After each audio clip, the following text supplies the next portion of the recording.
আমার অনেক ভালোবাসা, সেই সঙ্গে বড়দের আমার প্রণাম।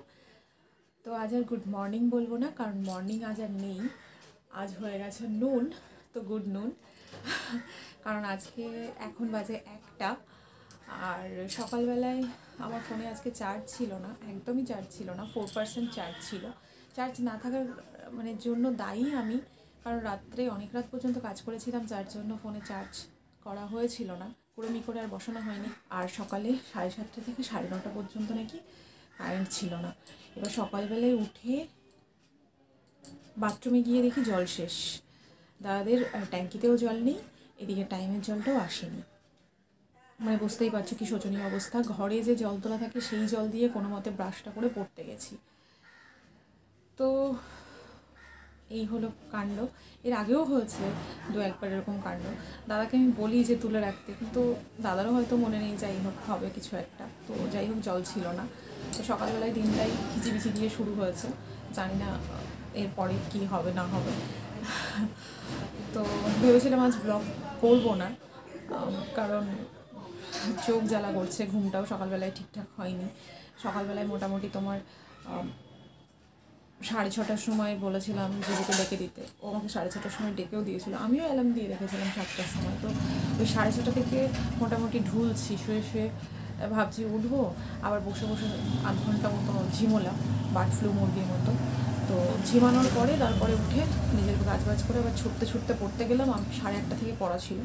আমি ভাবলাম আমি হয়তো লেট, তো আমি খুব তাড়াতাড়ি গেলাম। আমি তো মনে মনে ভাবতে গেলাম এতদিন পর পড়তে যাচ্ছি, তারপরে আবার লেট যাচ্ছি, গিয়ে দেখি দাদাও আসেনি।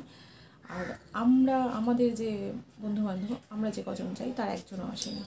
তো বলতে পারো আমি চেষ্টা করি, যদি কাউকে কোনো টাইম দেওয়া থাকে, বিশেষ করে পড়ার বিষয়ে বা অন্য যে কোনো যদি দরকারি কাজে, আমি চেষ্টা করি একটু সময় মতো পৌঁছানোর, আমার জন্য যেন কাউকে দাঁড়িয়ে থাকতে না হয়।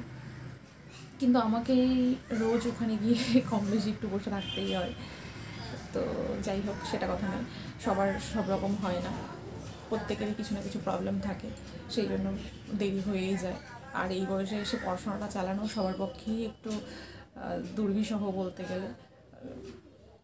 তো এই আর কি, সংসার, ছেলে মেয়ে, কারোর হাজব্যান্ড, কারোর বাড়ির কোনো প্রবলেম, তো এইসব সামলিয়েই এখন করতে হয়। সেই মা বাবা এই থাকলো, পড়ে থাকলো, যে জিনিসটা পড়ে আছে মার গুছিয়ে নেবে বা অন্য কেউ করে নেবে, সেই সময়টা এখন আমাদের আর নেই। তো সেই জন্য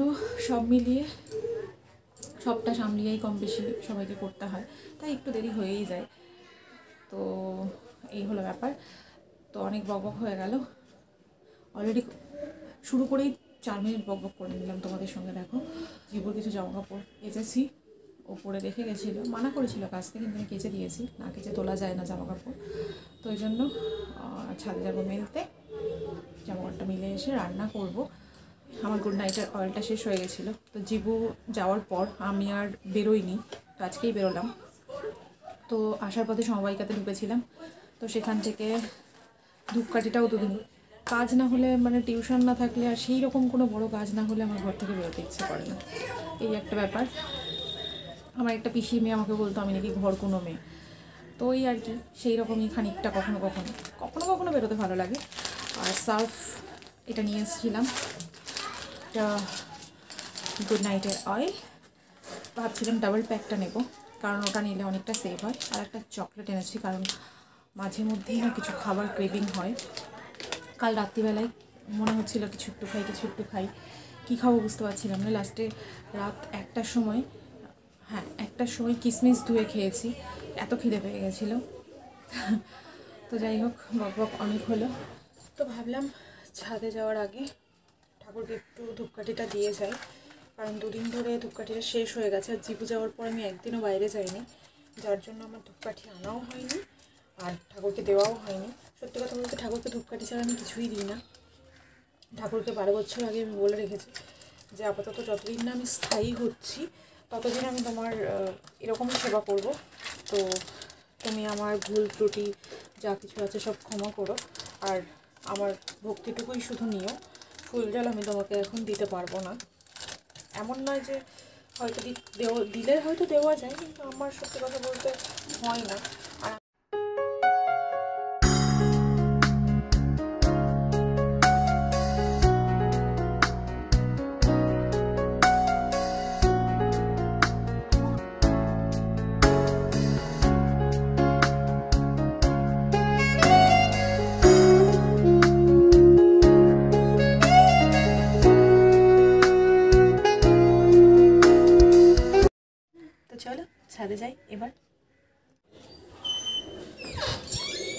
যে জামা কাপড় ক্লিপ নিতে ভুলে গেলাম।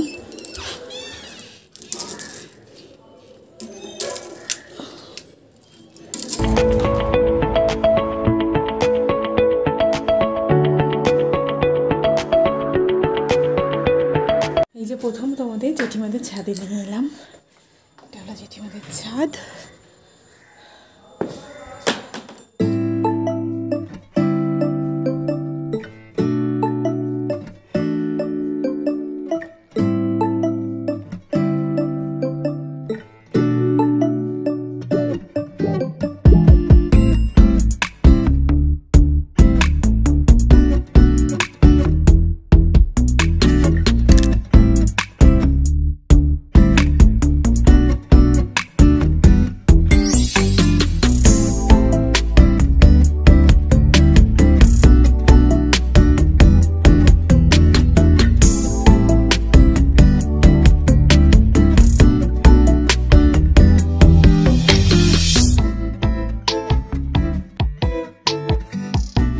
দেখো এই সেই প্রথমে ছাদ থেকে ওঠার পথে আর নামার পথে মায়ের সঙ্গে দেখা হয়। তারা মা আমি খুব ভালোবাসি।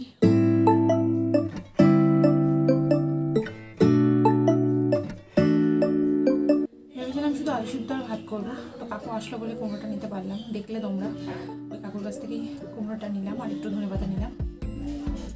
কুমড়ো সিদ্ধ, আলু সিদ্ধ, ভাত করে নিই।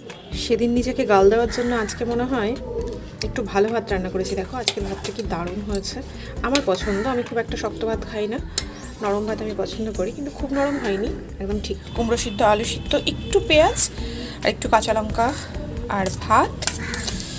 তো এই হলো আমার দুপুরের খাবার। আর এই যে রাতের জন্য রেখে দিয়েছি।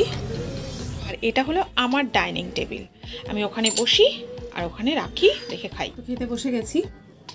আর সব থেকে ভালো এবং খারাপ একটা জায়গা হলো, সেটা হলো আমি যবে থেকে ইউটিউব এসছি, মানে ইউটিউব করতে শুরু করেছি, ডেলি ব্লগ করতে শুরু করেছি, জানি না ডেলি পারবো কি না, তবে যবে থেকে আমি ব্লগ করতে শুরু করেছি অবশ্যই কম বেশি আমার জীবনচর্যা সম্পর্কে আমার যারা কাছের মানুষ বা আমার যারা পরিচিত মানুষ তারা জানতে পারছে, দেখছে আমি কি করি, আমি কি খাই।